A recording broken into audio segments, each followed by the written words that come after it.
নমস্কার বন্ধুরা, welcome back to exam information point official YouTube channel. তো বন্ধুরা, যাই হোক, তোমরা আজকে সবাই খবর পেয়ে গেছো যে আজকে কিন্তু পশ্চিমবঙ্গ ছাড়াও আরও কয়েকটি রাজ্যের ভোট ঘোষণা হয়ে গেছে। ওকে, তোমরা সবাই জানো পশ্চিমবঙ্গে 2 দফায় ভোট হবে। ফার্স্ট দফাটা হবে 23শে এপ্রিল এবং সেকেন্ড দফা হবে 29শে এপ্রিল। ঠিক আছে, এবং যে ভোট গণনা আছে সেটি কিন্তু এপ্রিলের পরের মাসের 4 তারিখে হবে। ওকে, তো এখন কথা হচ্ছে, যেহেতু ইলেকশন ঘোষণা হয়ে গেল, তো তাহলে এখন ওয়েস্ট বেঙ্গল এবং কলকাতা পুলিশের আপডেট কী? তোমাদের কি ফাইনাল মেরিট লিস্ট প্রকাশিত হবে না জয়েন হবে?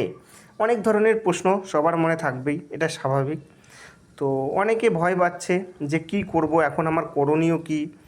তো আমি এই ভিডিওর মাধ্যমে তোমাদের বলবো আপডেটগুলো। ঠিক আছে, তো ইলেকশন ঘোষণা হওয়ার পর কি কি প্রক্রিয়া চলা সম্ভব এবং কি কি প্রক্রিয়া একদম বন্ধ হয়ে যায়। ওকে, তো বন্ধুরা, প্রথম কথা তোমাদের বলি, বর্তমানে তোমরা যদি ওয়েস্ট বেঙ্গল পুলিশের আপডেট দেখো, সেক্ষেত্রে তোমরা কিন্তু লক্ষ্য করবে, তোমরা সবাই কম বেশি জানো, বর্তমানে কিন্তু এই প্রক্রিয়াটি কেসের আন্ডারে আছে।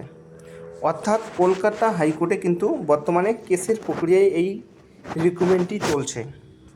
তো সেক্ষেত্রে এই রিক্রুটমেন্টটি কলকাতা কেসের আন্ডারে যেহেতু চলছে, যদি কেসের রায় চলে আসে তাহলে কিন্তু তোমাদের ফাইনাল মেরিট লিস্ট প্রকাশিত হওয়ার সম্ভাবনা এখনও আছে। আমি কেন বলছি আছে? ইলেকশন ঘোষণা হওয়ার পর নতুন কোনো রিক্রুটমেন্ট, ঠিক আছে, নতুন কোনো নিয়োগ প্রক্রিয়া, নতুন কিছু নোটিফিকেশন একদম কিন্তু জারি করতে পারে না। কিন্তু পুরাতন যে রিক্রুটমেন্টগুলো আছে সেটার প্রসেসিং কিছুটা জারি থাকবে।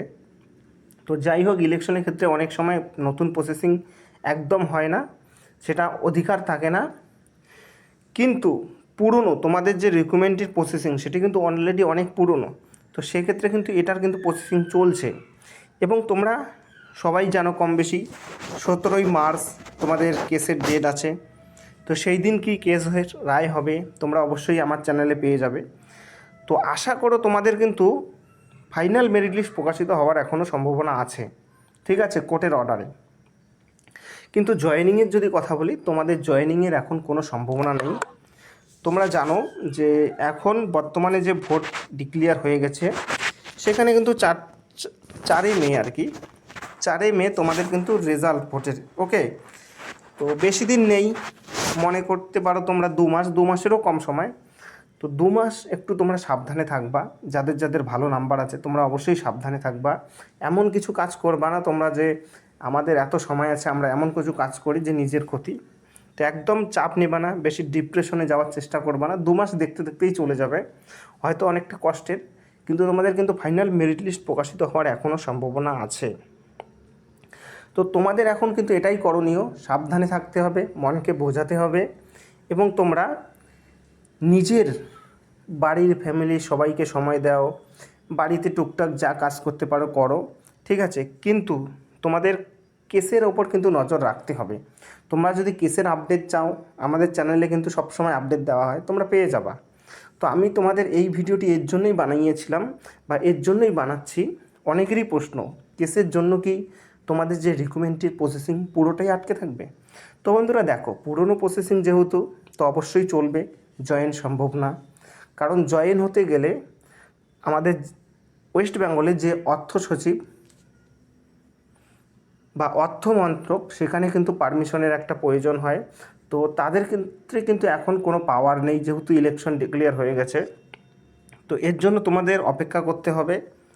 আর কেপির রেজাল্ট, তো কেপির রেজাল্টের কোনো সম্ভাবনাই নেই ইলেকশনের আগে, কিন্তু ওয়েস্ট বেঙ্গলের একটু সম্ভাবনা আছে, ঠিক আছে। তো তোমরা কেসের ওপর লক্ষ্য করো, অত চাপ নিবে না, একটু অপেক্ষা করো, ভালো খবর আসতে পারে। তো বন্ধুরা, এটাই ছিল গুরুত্বপূর্ণ ভিডিও। আশা করি ভিডিওটি ভালো লেগেছে। এরকম গুরুত্বপূর্ণ ভিডিও পেতে অবশ্যই চ্যানেলের পাশে থাকবে। আর তোমরা কেসের ওপর লক্ষ্য দাও, আশা করি ভালো নিউজ আসতে চলছে। জয় হিন্দ, ধন্যবাদ বন্ধুরা।